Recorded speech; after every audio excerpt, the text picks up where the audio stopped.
What does a change in the New York mandate mean for my Nets? First of all, can we just acknowledge how suspect it is that we are lifting the mandate for professional athletes? When did that clause come in? Come on, man. I know you guys are used to getting preferential treatment. Damn but right. My goodness, the number of people out there that would like to know that, hey, can we get a dispensation for bus drivers or where's our special clause, huh? That said, what this means is that there are no more excuses. Okay. As it stood, they got 9 games left in the regular season. If the mandate had stayed in place, Kyrie was only going to play in 2 of them. Now he gets to play in all 9. So while they're currently in the play-in tournament, they're in 8th place, if I'm not mistaken. They have the opportunity with 2.5 games behind the Toronto Raptors to move up and at least have a home game or home court advantage when the play-in starts. And I'm just looking at where they are as far as I don't know that they can make a change when it comes to being 22nd ranked in defense, but offensively, they are ranked 11th. You got teams like the Atlanta Hawks and San Antonio Spurs who are averaging more points per game than these Brooklyn Nets. That has to change over the next 9 games. Maybe not as the average for the season, but over the next 9 games, the San Antonio Spurs and Atlanta Hawks better not be outscoring the Brooklyn Nets with Kyrie Irving and Kevin Durant fully available. And that is where the no excuses come in. There are no more excuses. You guys got the opportunity. You got your 2 stars out there. Yeah, James Harden is out. Ben Simmons isn't back. The original iteration of this team was if we got KD and Kyrie as the Brooklyn Nets, we've got enough. Okay, you've got them. You should have enough. Yeah, they do have enough. They got too much. They got 2 dudes. It's a wrap. It's a wrap. Unless the Clippers get healthy, and I know y'all just thinking I'm saying it because I'm a homer. No, Clippers are fighting, scrapping, treading water. They get PG and Kawhi healthy, now you can talk about it. Everybody else we've seen as is. Steph Curry with the Warriors, Draymond in and out the lineup because of injury, whatever. They're a good team. Phoenix Suns, good team. You look at the East, we saw the Miami Heat yesterday. They're fighting themselves. I don't know what's going to happen at the top of the East, but I know that the Brooklyn Nets are ready for this moment. Let me tell you why. When you see these 2 players integrate, you see something special. Whew. Let's start here. This season, top 5 scorers, 2 of them on the Nets, Kevin Durant and Kyrie Irving. 2 teammates. Nobody else can say that. Okay, let's talk about them individually. Kyrie, you know what his last 4 games have looked like? 43, 60, 50. Oh, and then he had a little stinker in there for 22 points. Oh, let's talk about KD's last 4 games. Well, just averaging 37 points a game. I mean, rounding up a little bit. It's sick what they're going to do to this league right now because this is not going to be the big toe scenario unless injuries derail them.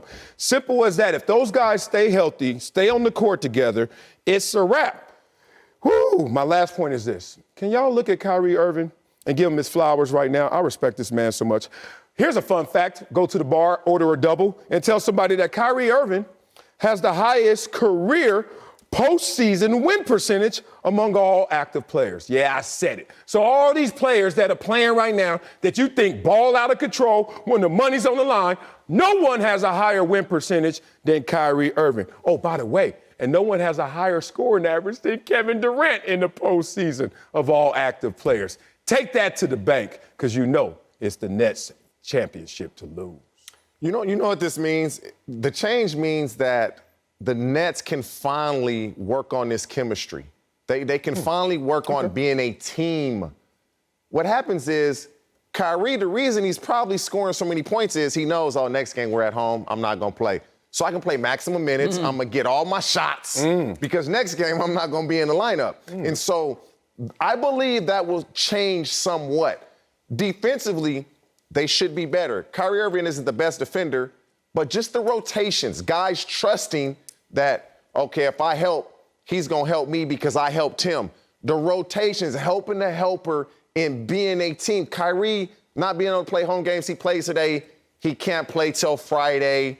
You don't really get to work on it. But more than anything else, it's the trust that the teammates are going to build with Kyrie defensively. Offensively, you give him and KD the ball, they're going to do what they do. They two of the best offensive players in the NBA, probably the two best at getting their own shot. Kyrie doesn't have great athleticism. He handles the ball well. He can shoot. He can do whatever he wants to do. KD, he's just a physical freak. But for the teammates and understanding that we're going to have Kyrie today, we're going to have him tomorrow. I believe his scoring may go down just from the simple point, I know I can play tomorrow. We play at home. I'm in this game. And so defensively, it's that trust. Offensively, he doesn't have to go all in just on the away games because he knows tomorrow, this home game, I'm in the lineup. Yeah. TJ, you brought something up that I think is really important. Yeah. The fact that Kyrie is now going to be able to play every game. He now has to play every game. And there's he's been a rested long there. enough. To your point, long enough. Yeah. when you're playing every other game, man, you're like, I can let it go here. I don't have to develop that endurance and that mental toughness to fight through when I've got to play a back-to-back or I got to play every other night and I'm playing every game and I'm playing hard minutes. And that's the question that I have, that with this in and out season that Kyrie has had, once we get to the postseason, it's a grind. Anybody will tell you who has played in the postseason, it goes to another level in terms of endurance and intensity and the grind that it takes on you both physically and mentally. For all the numbers, and I love Marcellus, I love it. Man, I tell you what, you did. should have had a farm because your ability to cherry pick is unlike anybody else. You can find the sweetest fruit and select it and put it on the shelf and go, yeah, I got a whole tree back there full of that, when we know that ain't the case. Number worms. Look, yeah, Kyrie's winning percentage in the postseason, that's great. How much of that is actually that Kyrie is responsible for? That's another question. Oh, that's cold. And the biggest part is you guys keep talking about offense, just like you're enamored with Tyreek Hill, in that there's two sides of the equation, both when it comes to your sport, football, and the NBA. And defensively, the Brooklyn Nets are 22nd. And TJ, you tried to make some kind of case how their defense was going to get better. You didn't sell me on it, brother, because you still got Patty Mills, Kyrie Irving, and Seth Curry in your backcourt, and you got no rim protection, which you're desperately going to need. So we've never seen Marcellus. Damn it! I want the Brooklyn Nets to be a factor, okay? Yeah. But you immediately go to they're going to win a championship, and you just ignore the Milwaukee Bucks sitting there waiting to knock them off just like they did last year. Coming out the East, Rick? Who you got coming out the East? He ain't got nobody. The Milwaukee Bucks, without question. That's like, wow. They've just been lying in wait. They got they've Brook been Lopez lying? and Pat Connaughton back now. Giannis Antetokounmpo. That whole team is a step above what it was last year. Yeah. And I'm not sure that the Brooklyn Nets haven't taken a step back from what they were last year. Oh, so, you mean to say with all was that hurt last considered. year. Yeah, they were hurt, almost beat and they them. were still up 2-0 hurt, and still almost beat them in Game 7, big toe pedicure game. Come on, Slick, don't do this. Like I said, that was last year. Oh. They're 11th in offensive rating. They're 22nd in defense.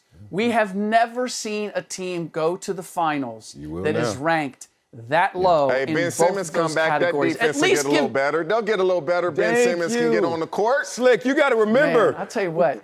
You go to home games now, you're going to hear, and now introducing Kyrie Irving, but also Ben Simmons. I Hey, don't know Rick, when. you know what me and Marcel, You're not it here- looks you're not we're hearing that double this teaming year. you. We're just a belief in talent. That's all it is. We believe in talent. No, We believe in okay. Tyreek Hill, And you know Ben what? Simmons, And I've Kevin seen Durant, plenty of Kyrie talent. I Irving. guess We believe in I've talent. seen plenty of talent that did not mesh, that didn't go anywhere. You want to talk about the Philadelphia 76ers? We want to talk, I mean, What? how many, we can go Shaq, we can go Shaq Kobe before Phil Jackson showed up. Really? Like, there's a component to being able to make that talent work together and maximize it.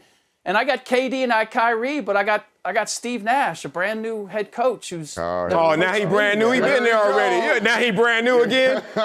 Stop that, Slick. Look. Let's go to the back of my farm. Coach. We could go back to my farm. I don't know when in NBA history did we see two of the top 5 scorers at their peak powers, veterans, play together and not really have tremendous success. I don't have that nugget right here, but I'll go back on the farm and cherry pick it you later. You won't find it. Yeah, I'm going to find it. You won't find But here's the thing, Slick. Two top 5 scorers won the championship. You got to respect this. Everything cuts both ways. Like, you know, you got a coin in your hand, it's heads, you flip it, it's tails. Same value, but it cuts both ways. You got to look at the Kyrie situation the other way. Everybody's talking about, oh, Kyrie, now you got to play every game. Oh, that's going to hurt you. No, that's going to help him as well. Let me tell you why. Every trainer I've ever been around and every strength coach I've ever been with says this: it takes forever to get in shape, and it takes no time to get out of shape. Now, everybody at home knows what that is, too. Skip 2 or 3 workouts and then go to the gym. You're like, damn, feel like I ain't been to the gym ever. Kyrie Irving having these breaks is not giving himself the greatest benefit of muscle memory. So I think it cuts both ways. It's going to help him. But I want to really talk about why the Brooklyn Nets are going to win it this year, it looks like. Because of psyche. Think about this team. When people were doubting them and they had to go play the Chicago Bulls when they were red hot earlier this year, smashed them by 26. Then they had to play the Sixers with James Harden, and they were on fire, smashed them by 29, were up like by 80, it felt like at times in that game. There's a psychology with this team. There's a psyche and a mentality with this team that they ain't playing no games when they fully activate. And it's crazy how the pandemic and the protocols got them rid of James Harden, which may be good riddance. James Harden wasn't trying to play the defense that potentially Ben Simmons will play one day. And more so, you see 2 champions in Kyrie and KD and a non-champion in James Harden. And when things got rough, things got tough, things got scary, things got dicey, he took off. And I think that's going to pay forward something good for this team as they start to fit like a glove together. They're like, yeah, okay, it's us against them, because everyone doubted Kyrie with his choices in terms of non-vaccination status. Everyone doubted that KD could do it by himself. And everyone thought that, oh, well, James Harden, if you want a ring, you got to go elsewhere. Now look at it. It looks a lot different than it did just yesterday. We'll see how far they go.